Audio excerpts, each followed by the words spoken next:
ब्रह्म। नमस्कार मित्रों, हमारे वैदिक परिवार में आपका स्वागत है।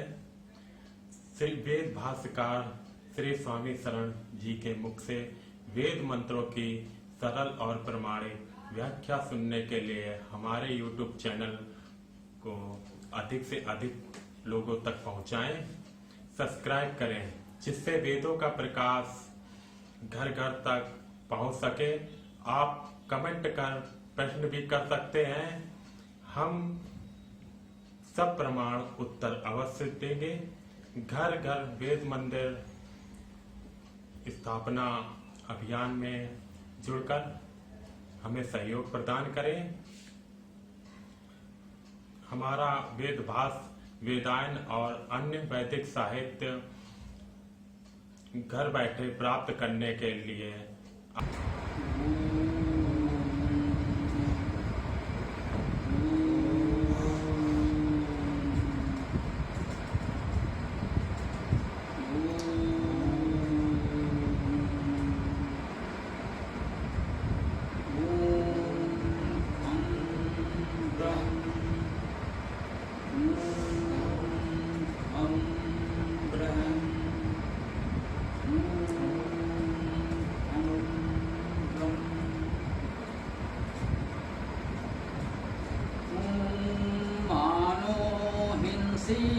जनिताया पृथिव्या यो वा दिवं सत्यधर्मा जजान यह चापचन्द्रा बृहति जजान तस्मै देवाय हविषां विधेमो। हिंसा करे नहीं जनक जो धरा का, जो सत्य धर्मा सुदिव लोक करता। जिसने अपह चंद्र रहती रचे हैं, किस देव के हेतु धारे हविष हम देव के हेतु धारे हविष हम। ये दृढ़ गर्भ सूक्त के वेद से हम लोग चर्चा कर रहे हैं। ये आज का नवा मंत्र है, हम इस पर विचार करेंगे।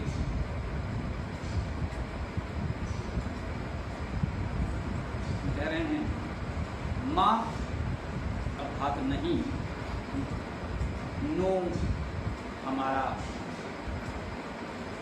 हिंसी हिंसा करे, हमारी हिंसा ना, मानो हिंसी अर्थात हमारी हिंसा न हो। हम कामना कर रहे हैं कि कहीं भी हमारी हिंसा न हो, समाज में हिंसा न हो, तो हम लोगों का कहीं कोई हिंसन न हो, कोई घात न हो। कह रहे जनिता अर्थात उत्पन्न करने वाला, यह जो पृथिव्या पृथ्वी का, जो पृथ्वी का उत्पन्न करने वाला। हम अपनी कामना प्रार्थना वंदना किससे कर रहे हैं? हम स्तुति करते हैं उस एकमात्र परमेश्वर से जो इस पृथ्वी को उत्पन्न करने वाला है। प्रार्थना हमने की है कि हमारी हिंसा न हो, लेकिन ये प्रार्थना हम किससे कर सकते हैं? उस परमेश्वर से कर सकते हैं जो पृथ्वी को उत्पन्न करने वाला है, जो वा अथवा दिवम, दिवलोक, प्रकाशमान लोक। दिव भाग के अनेक अर्थ हैं, इसमें प्रकाश करना मुख्य है। तो जो प्रकाशमान लोक हैं, ये सूर्य, चंद्र, तारे आदि हमें जो दिखते हैं, इसे हम लोग दिवलोक कहते हैं वेद में। तो कहा है कि जो पृथ्वी को उत्पन्न करने वाला है और जो इस दिवलोक को, प्रकाशमान सूर्य चंद्र नक्षत्रों को उत्पन्न करने वाला है, सत्य धर्मा, वह सत्य को धारण करने वाला है, सत्य धर्म वाला है। इस प्रकार का हम सामान्य अर्थ कर सकते हैं। धर्म का अर्थ धी धातु धारण करने से ही धर्म शब्द बनता है। जो सत्य धर्मा है, अर्थात जो सत्य को धर्म मानता है, जो सत्य धर्म को मानने वाला है, अपनाने वाला है, वह सत्य धर्मा है। और जो सत्य को धारण करने वाला है, वह सत्य धर्मा है। एक ही बात है। जजान उत्पन्न किया, उत्पन्न करने वाला। तो हम उस परमेश्वर की आराधना उपासना कर रहे हैं, उससे प्रार्थना कर रहे हैं जो इस पृथ्वी को उत्पन्न करने वाला है, जो दिवलोक को, प्रकाशमान नक्षत्रों को उत्पन्न करने वाला है, और जो सत्य धर्मा जजान, जो सत्य को धारण करने वाले हैं, उनको उत्पन्न करने वाला है। वो सत्य धर्मा है, वह सत्य को धारण करने वाला है, और जो संपूर्ण सृष्टि को उत्पन्न करने वाला है। इसका यह अर्थ भी है। यह क्या अपह, यह अर्थात जो, क्या और अपह, अप धातु का अर्थ पालन करना है। तो जो इस संपूर्ण सृष्टि का सृजन तो कर ही रहा है, पहले चरण में हमने चर्चा की कि वह इस पृथ्वी का, दिवलोक का, सत्य धर्म का सत्ता उत्पन्न करने वाला है। अब कह रहे हैं यह क्या अपह, और वह पालन करने वाला भी है। उसने उत्पन्न किया है और वही इसका पालन रक्षण भी करता है। केवल उत्पन्न करके छोड़ दें, हम लोग एक पौधा लगाएं और उसका पालन रक्षण न करें, छोड़ दें, तो वो पौधा नष्ट हो जाएगा। कई बार ऐसा देखने में आता है, वर्षा ऋतु में बड़ी संख्या में पौधरोपण की एक परंपरा सी बनी। यह भी एक वार्षिक कर्मकांड बन गया। कुछ लोग अच्छी भावना से वास्तव में पौधरोपण करते हैं।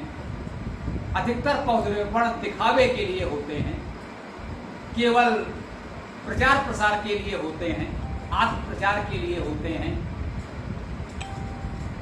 पौधे लगाए गए, चित्र खींचे गए, उनका प्रचार प्रसार किया गया, और कुछ समय बाद जाइए तो सारे पौधे सूखकर नष्ट हो चुके। इस पर एक रंगी चित्र बना। किसी ने कहा कि भाई किसी ऐसे महान व्यक्ति को, बड़े महत्वपूर्ण व्यक्ति को पौधरोपण करना था, भाई कहाँ है? तो कह रहे हैं महोदय यहीं पर पौधा लगा दीजिए। प्रतिवर्ष यहीं पर पौधा लगाया जाता है। यही स्थान है जहाँ प्रतिवर्ष इस समय पौधा लगाया जाता है। पिछले वर्ष भी यही पौधा लगाया गया था, आप भी लगा दीजिए। पिछले वर्ष का पौधा कहाँ गया? इसका भी वही होना है। तो ऐसा सृजन किसी उपयोग का नहीं है। जब हम सृजन करें तो उसका पालन भी करें। इस मंत्र का ये संदेश महत्वपूर्ण हमें अभी प्राप्त हुआ। पहले चरण में यूं कहें कि इस छंद के दृष्टि से पहले 2 चरणों में ये बताया गया कि उस परमेश्वर ने इस संपूर्ण सृष्टि को रचा है, उत्पन्न किया है, बनाया है, और उसके बाद बताया जा रहा है जो अपह, उसका पालन करने वाला है। अगर इस सृष्टि का सृजन कर दिया जाए और पालन रक्षण न किया जाए तो फिर कुछ शेष नहीं रहेगा, नष्ट हो जाएगा। तो जो हम पौधे को लगाते हैं तो उसे खाद पानी देते हैं,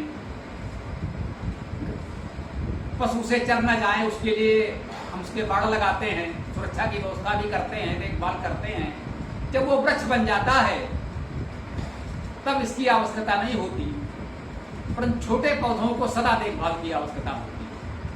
तो जो हम छोटा सा पौधा लगाएं तो उसकी देखभाल भी करें। जो भी छोटा सा प्रयास हम प्रारंभ करते हैं तो उसका देखभाल करते रहें, उसका पालन संरक्षण करते रहें, ये भाव यहाँ पर है। और जो अपह पालन करने वाला है, इसका चंद्रा, चंद्र धातु का अर्थ आह्लाद करना है, आनंद प्रसन्न करना।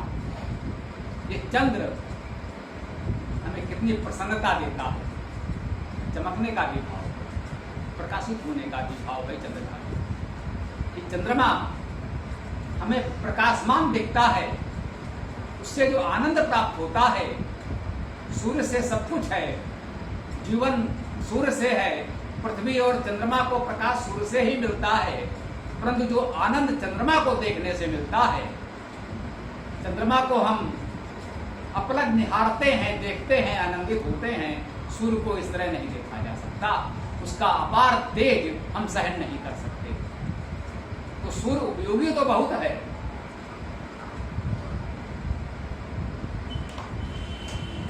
लेकिन उसके तेज को सहन न कर पाने के कारण हम इस तरह से उसे देख नहीं सकते। तो चंद्रमा में प्रकाश से अधिक महत्वपूर्ण भाव चंद्र धातु में आनंद देने का। चंद्रमा हमारे लिए आनंददायक, इसीलिए चंद्रमा को मन से जोड़ा गया है। चंद्रमा मनसो जाता, यह मनन से, उसके मन से उत्पन्न हुआ है। मन हमारा उसमें लगता है। मन का सुख दुख बहुत कुछ चंद्रमा प्रभावित करता है। चंद्रा यह चाप चंद्रा प्रहति जजा। प्रहति, प्र धातु का अर्थ पढ़ना है, पढ़ाना है। वो वृद्धिशील है, वृद्धि करता है। प्रहति का सामान्य सा मान ले बृहत, जो लोग प्रचलित शब्द है बृहत। बृहत है, बड़ा है, वो पढ़ने वाला है, पढ़ाने वाला है। ये परमेश्वर के गुण बताए जाते हैं, उसकी स्तुति हम करते हैं। और हम कहते हैं वेद मंत्रों की ये शैली है कि परोक्ष रूप से हम उन गुणों का धारण करें, अपनाएं, ऐसा संदेश होता है। तो कहा कि उसने सृजन किया और उसका पालन कर रहा है। हमें भी सृजन करना है और उस सृजन का पालन करना है। और वो सृजन और पालन ऐसा होना चाहिए जो चंद्रा अर्थात आनंददायक, जो सबको आनंद दे, वह सृजन अच्छा है। ऐसा सृजन जो विनाशकारी हो वह अच्छा नहीं। हम एक तकनीक खोजते हैं, उससे हानिकारक भी बन सकता है, लाभदायक भी बन सकता है। उससे विनाश भी हो सकता है, सृजन भी हो सकता है। परमाणु शक्ति से विद्युत उत्पादन भी हो सकता है, नगरों का विनाश भी हो सकता है। हमें क्या चुनना है, ये हमारे विवेक पर है। तो हमें सृजन ऐसा करना है जो आनंददायक, प्रहति हो, वृद्धिशील हो, वृद्धि करता हो, जो समाज की श्री वृद्धि करे, समाज को आगे बढ़ाए, सुख समृद्धि दे, समाज के लिए विनाशकारी न हो, जजान उत्पन्न करता है। हमें ऐसा सृजन करना है, ऐसा उत्पन्न करना है जिसका हम पालन रक्षण भी करें, जो आनंददायक हो, वृद्धिशील हो, वृद्धि करने वाला हो, सबकी अभिवृद्धि समृद्धि करने वाला हो। ऐसा वह परमपिता परमेश्वर हमारे लिए करता है। वेद ने ये बताया और हमने ये प्रेरणा ग्रहण की कि हमको भी ऐसा करना चाहिए।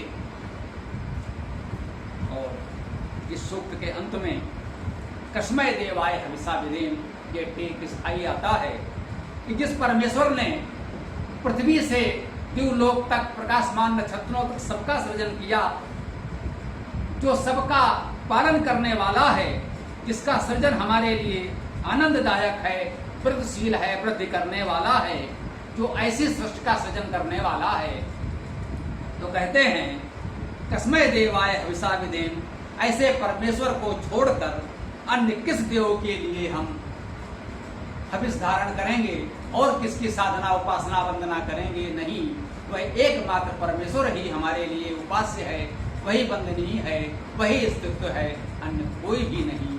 ये भाव है, वो एकमात्र परमेश्वर ही हमारे लिए उपास्य है। इस 9वें मंत्र की चर्चा को हम यहाँ विराम देते हैं। पुनः हम आगे अन्य मंत्रों पर चर्चा करेंगे।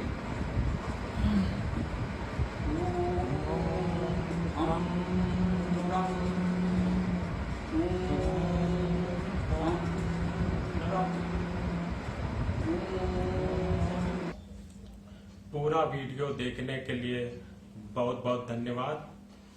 कमेंट में अपने विचार अवश्य दें। आपको कोई भी प्रश्न पूछना हो तो कमेंट बॉक्स पर कमेंट कर सकते हैं। डिस्क्रिप्शन में वेबसाइट का लिंक दे दिया गया है, उसमें अधिक जानकारी प्राप्त कर सकते हैं। धन्यवाद। ओम खम ब्रह्म।